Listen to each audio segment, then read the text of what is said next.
Hello friends, welcome to my channel and thanks for watching this video. Friends, in this video we are going to discuss about Eastman Kodak, and what you can see here is the hourly chart of the particular script. Now look at this trend. So the stock has been consolidating and it tried to went up or try to reaches toward the upper end of the range, but it didn't sustain and fall back. Okay, so here you can find the level, and here you can just see the higher end of the range here. Now if you have this kind of consolidation level, there could probably be two things. Okay, so if the level is, or if the consolidation range is very prolonged, then either it is showing the strength or it is waiting for something. Okay, in technical parlance you can apply these two things. Now here you can see that it is kept on trading inside the range. It tried to uh, make a breakout, but it reaches 12.45 and then falls back very sharply. So from 12.45 stock has reached towards $8. Now if you can look at the trend, what you will find here, that for this particular script, now your first resistance will come at 8.03, then you have 6.74, then you have 5.99, and then you have probably 5.59 on the lower end of the range, and on the upper side you have 9.94 as your first resistance or target, then 11.56, then 12.45.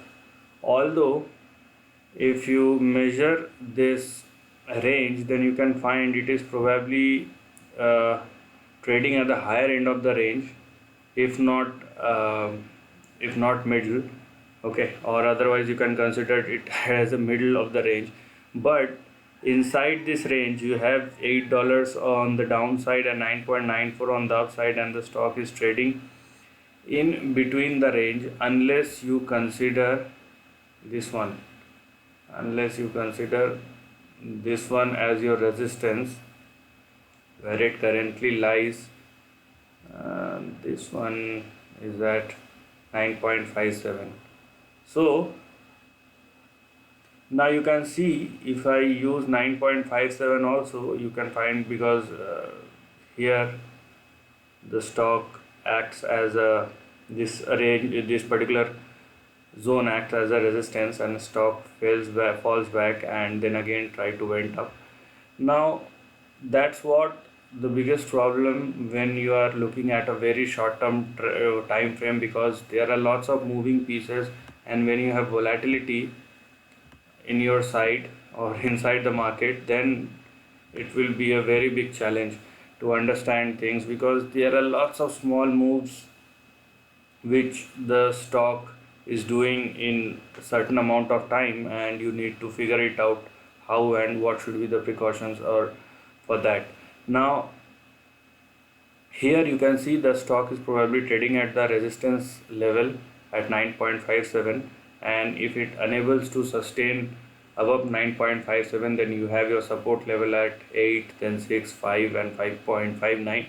On the higher end you have this level of 5.57, 9.57, then 9.94, 11 and 12 accordingly. Now look at this trend, and what do you think here? Obviously, if this is a resistance range, then stock may fall back, on the support side. So this is a common sense.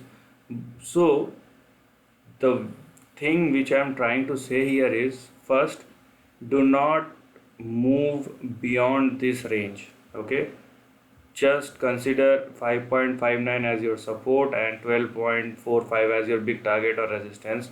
Unless the stock sustain above 12.45 or $13, do not just go and think that right for the time being it will make a breakout, because it's probably be the length of the, or the duration of the stock movement, because the stock has been trading inside this consolidation range for 2 months, for at least 2 months, because the stock has entered in this zone in the month of August. Now it's already September and it is about to over.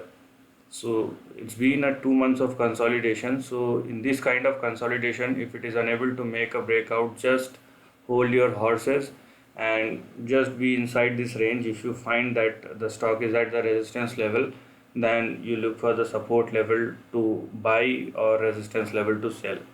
Okay, unless either the stock goes or moves above 12.4, 12.5 and $13 on the downside, below 5.5, just keep inside the range and trade accordingly. Use support and resistance levels and try to find out the best suited risk reward level from where you are comfortable to trade. You want to go short or long, that's up to you, but you should be comfortable with the particular support and resistance, and you should use the disciplines in a very strict manner.